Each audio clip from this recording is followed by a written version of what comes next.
আওয়ামী লীগ এই 2024-এ গণহত্যা বা মানবতা বিরোধী অপরাধের জন্য অপরাধী, যেটা জাতিসংঘের সনদ দ্বারা একেবারে সার্টিফাইড।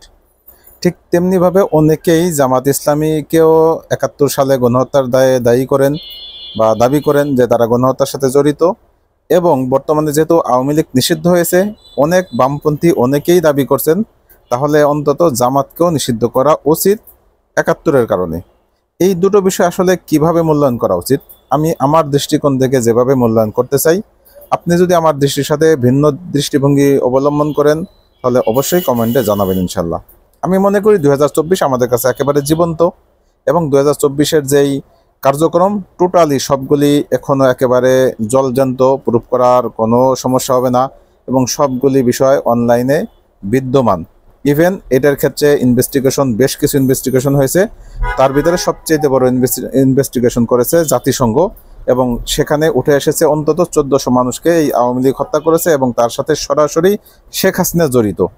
কিন্তু যদি, এবং আরও বিষয় হচ্ছে যে এই গণহত্যার সময় শেখ হাসিনা ক্ষমতায় ছিল, আওয়ামী লীগ ক্ষমতায় ছিল, তারা ক্ষমতার অপব্যবহার করে আইন শৃঙ্খলা রক্ষাকারী বাহিনীকে নিজেরা ব্যবহার করে নিজেদের জনগণের উপরে তারা এই হত্যাগুলি চালিয়েছে, যেগুলিকে মানবতা বিরোধী অপরাধ হিসেবে সাব্যস্ত করা হয়েছে। পক্ষান্তরে যদি আমরা জামাতকে নিয়ে মন্তব্য করতে যাই, অবশ্যই জামাত স্বাধীনতার বিরোধিতা করেছে।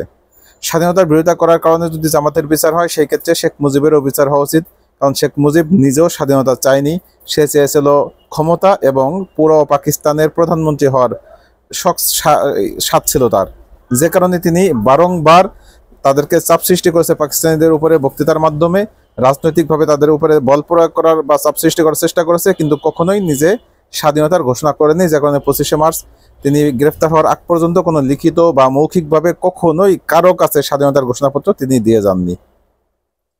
বাকি রইল গণহত্যা। পাকিস্তান অবশ্যই সেই গণহত্যার সাথে সরাসরি জড়িত, এই বিষয়টা কেউ প্রমাণ করতে পারবেন না। কেন পারবেন না?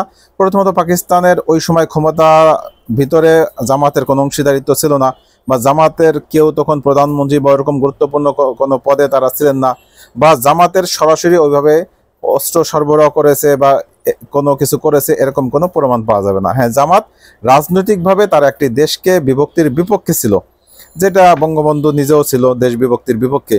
তো শুধু এতটুকু অপরাধ, বাকি যে অপরাধগুলি তাদের বিরুদ্ধে বলা হয় অনেকাংশেই সেটা মিথ্যা, কিছু কিছু সত্য থাকলেও সেটা প্রমাণ করা অনেকটাই দুরূহ। অতএব সেই 53 বছরের আগের জামাতের যেই দুর্নাম বা তাদের উপরে যে অপবাদ দেওয়া হয়, সেই বিষয়টাকে সামনে এনে বারংবার আওয়ামী লীগের বিচারকে পিছানো বা তাদেরকে দায় মুক্তি দেওয়া, এটা কোনো বুদ্ধিমানের কাজ না। এটাই হচ্ছে